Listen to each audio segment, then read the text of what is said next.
3년 후 부의 흐름이 보이는 경제지표 정독법 김영익 지음.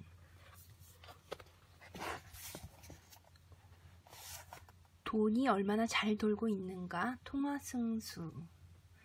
앞에서 중요한 통화지표를 통해 시중에 돈이 얼마나 풀렸는지를 파악했다. 그런데 돈이 아무리 많이 풀려도 활발하게 돌지 않으면 경제효과가 미미하다. 이때 돈이 얼마나 잘 도는지를 나타내는 지표가 통화승수다. 즉, 통화승수는 통화량이 확대되거나 감소되는 과정의 비율을 나타내는 비율이다. 총 통화량을 본 원 통화로 나눈 값으로 표시되며 선진국일수록 통화승수가 높다. 2017년 12월을 기준으로 통화승수를 알아보자. 2017년 12월 평잔 기준으로 화폐 발행 잔액을 포함한 본원 통화는 158.6조 원이다. M1은 825.9조 원, M2는 2527.3조 원이다. M2까지를 총 통화로 보기에 M2에 대한 투자 승수를 구해보자. M2 나누기 본원 통화로 구하면 2017년 12월 기준 통화 승수는 15.9배 정도 된다. 통화량이 늘어나는 과정을 살펴보자. 먼저 본원 통화는 다음과 같은 경우에 공급된다. 첫째, 중앙은행이 금융시장에서 국공채를 매입하면 그만큼 본원 통화가 늘어난다. 둘째, 중앙은행이 은행의 대출을 늘리면서 본원 통화를 공급한다. 셋째, 외환시장에서 외환을 매입하면서 통화량을 증가시킨다. 마지막으로 정부가 중앙은행에 보유하고 있던 정부 예금을 인출할 때도 본원 통화가 공급된다. 이렇게 공급된 본원 통화 가운데 일부는 현금으로 보유하고 나머지는 은행에 맡긴다.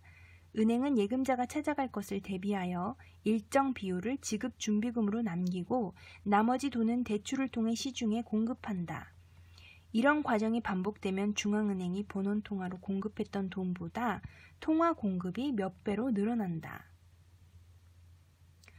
이 과정을 구체적인 사례를 통해 살펴보자. 한국은행이 A은행을 통해 건설업자 갑의 계좌로 정부 공사대금을 100만 원 입금한 경우이다. 건설업자 갑이 이 돈을 A은행에 전부 맡겼다고 한다면 이때 A은행은 90만 원을 또 다른 사업자 을에게 대출해 줄 수 있다.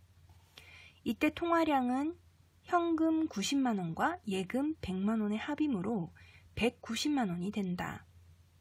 그리고 을이 대출받은 90만 원을 전액 B은행에 맡겼다고 가정하자.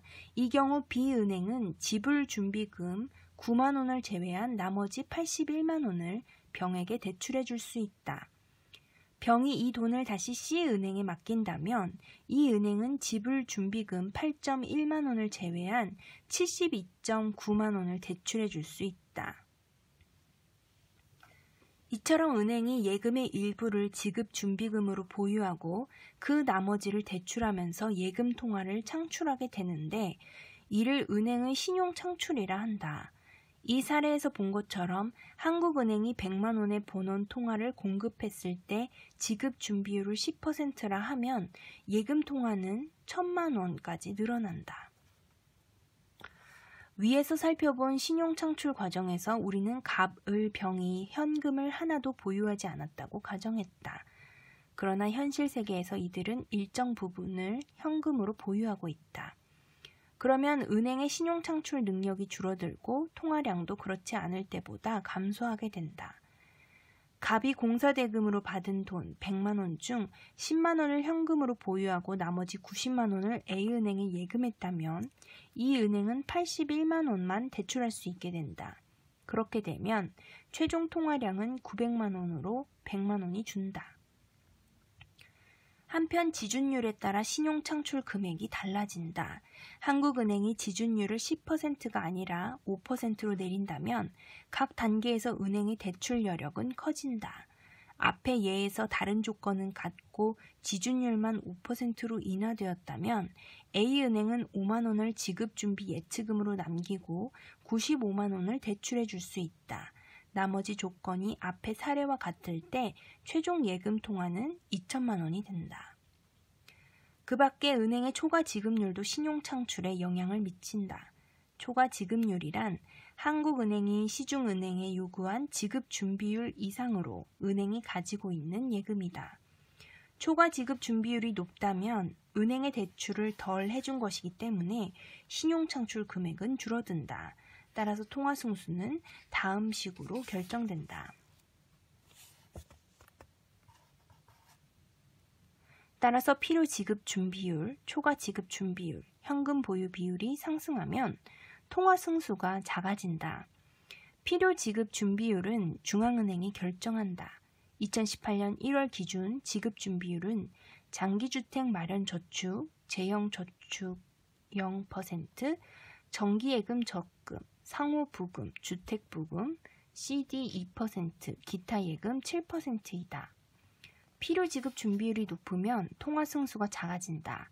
반대의 경우 최근 통화 승수가 높아지는데 2014년 이후 중국의 중앙은행이 통화량을 늘리기 위해서 계속 필요 지급 준비율을 낮추고 있다. 초과 지급 준비율은 은행이 결정한다. 시장 이자율이 상승하면 기회비용 증가로 초과 지급 준비율이 하락한다. 한편 금융시장이 매우 불안하면 예금자가 현금을 보유하려 하기 때문에 은행은 예금 인출이 증가할 것을 예상하여 초과 지급 준비율을 올린다. 현금 보유 비율은 민간이 결정한다. 요구불 예금 이자율이 낮을수록 현금 보유 비율은 증가한다. 그리고 은행의 파산 가능성이 높을수록 현금 보유가 늘어난다. 이처럼 필요 및 초과 지불 준비금, 현금 보유 비율이 통화 공급을 결정한다. 그러나 시장금리 역시 통화 공급에 영향을 준다. 시장금리가 상승하면 기회비용 때문에 은행의 초과 지급 준비율이 감소하고 민간은 현금 보유 비율이 줄어들어 통화 공급이 증가된다. 이를 통화 공급의 내생성이라 한다. 2008년 글로벌 금융위기 이후 전 세계적으로 통화 승수가 감소하고 있다. 미국의 통화 승수는 2009년에 9배였으나 2016년 초 3배까지 추락했다. 같은 기간에 일본의 통화 승수는 12배에서 4배로, 한국은 27배에서 18배로 떨어졌다. 그 이유는 금융시장 불안에 따라 가계의 현금 보유 비율이 높아지고 기업의 투자 감소로 대출이 위축되어 은행의 초과 지급 준비율이 높아진 점에서 기인한 것으로 보인다.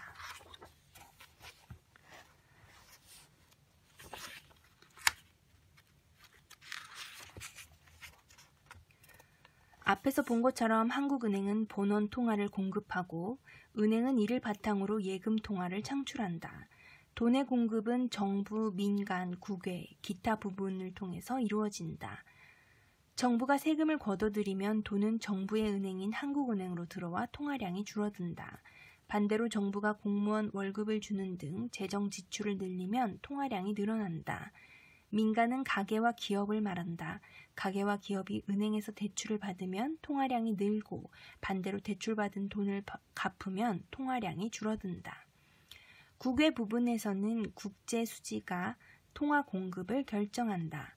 경상수지가 흑자일 때 국외에서 들어온 달러를 원화로 바꾸기 때문에 통화량이 늘어난다.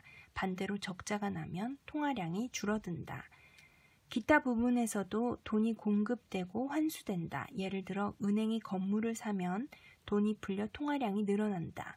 반대로 건물을 팔거나 유상증자를 할 때는 돈이 은행으로 들어와 통화량이 감소한다.